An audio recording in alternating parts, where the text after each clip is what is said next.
Firstly, when Dajjal comes, we will be tested in 4 ways. He will try to take our religion away from us. So that is the test of religion. By claiming that he is the God, and we need to accept him as the deity, that is the trial of Dajjal. And Dajjal refers to 2 things. One is what we know is the Dajjal. But then there is what is known as the Fitnah of Dajjal. Anything, at any time, that is connected to any one of the tests that we have been taught Dajjal will bring forth is also part and parcel of his force. It might not be him in person, but it's part of his force and part of the tests.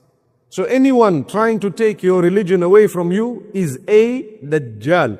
This is why the Prophet ﷺ says, they will come to my ummah, Dajjaluna kadhabuna qariban min 30 kulluhum yaz'amu annahu nabiyyun wa ana khatamun nabiyyin la nabiyya ba'di. There will be so many Dajjals who come. A Dajjal is a liar. And a Dajjal, the plural of which is Dajjajila, used in the Arabic language, those who want to take your religion away from you. The Prophet ﷺ says, there will come people who will claim to be prophets. You should know that I am the final prophet. Sallallahu alayhi wasallam. One narration says, 30 odd people will come. So, when the real Dajjal comes, the ultimate, the final, the sign of Qiyamah, that Dajjal comes, he will also want to take our religion from us. At that time, there will be famine, there will be drought, and he will say, I will give you, all you got to do is say that I am the God, and you will not die of hunger. More like the economies of the globe, all depending on one major economy that tells you, if you accept us as the gods of the world, there will be no sanctions against you. And we will deal properly with you, and we will make sure that your economy boosts and goes up. And then they come and tell you, if you do anything that we don't like, we will impose sanctions on you, and you'll die of hunger. Doesn't it ring a bell? May Allah subhanahu wa ta'ala grant us security. So these are the forces of the devil that want to impose their own ideas and thoughts and beliefs on everyone else. They want to take the religion away from people. So it's important for us to be protected in that sense. We all need to cling to the deen. Allah says in the Quran, وَاعْتَصِمُوا بِحَبْلِ اللَّهِ جَمِيعًا وَلَا تَفَرَّقُوا. Hold fast upon the rope of Allah subhanahu wa ta'ala. Don't be disunited. May Allah grant us unity. And may Allah subhanahu wa ta'ala grant us the ability to hold fast on this rope. The rope here referring to the Quran and the Sunnah of Rasulullah sallallahu alayhi wasallam.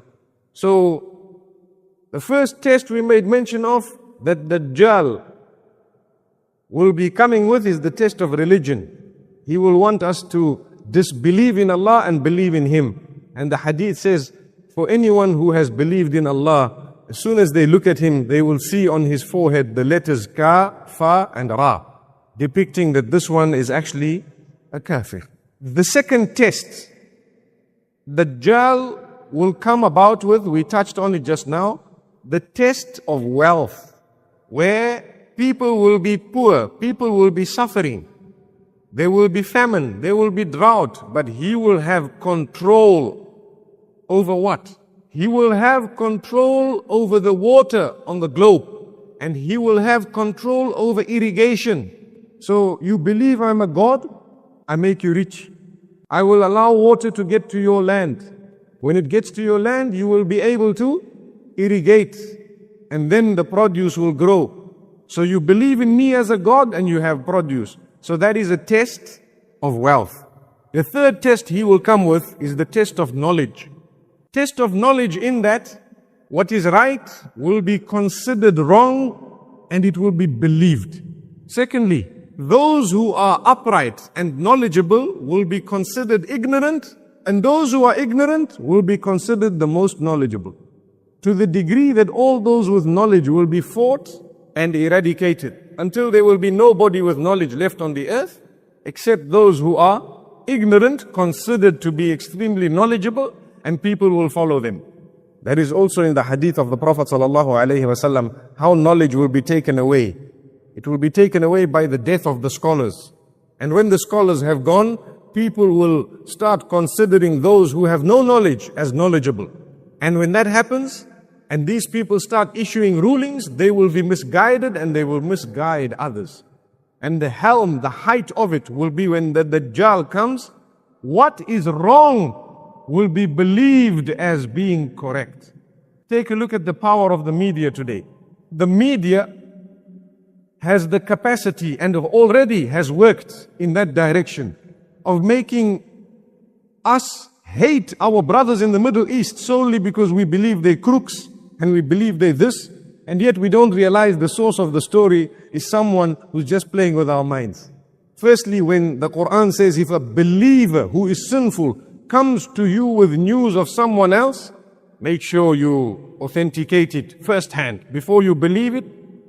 Otherwise, you may believe something that will result in regret for yourself, and you may accuse people of what they're not guilty of. What if someone who's not a Muslim comes to you? Someone who's an enemy. We're not talking of ordinary non-Muslims who sometimes might be more truthful than some Muslims. May Allah safeguard us and grant us truthfulness. But we're talking of people who are known as outright enemies of Islam. They are out there to get you. We believe their television stations, we believe their news, we believe their newspapers against our own brothers. So we are lost. And you find in the Muslim Ummah, if we are to ask any Muslim, who are the worst leaders in the world, they'll recite the names of 20 Muslim leaders, and that's it. There we are. May Allah protect us.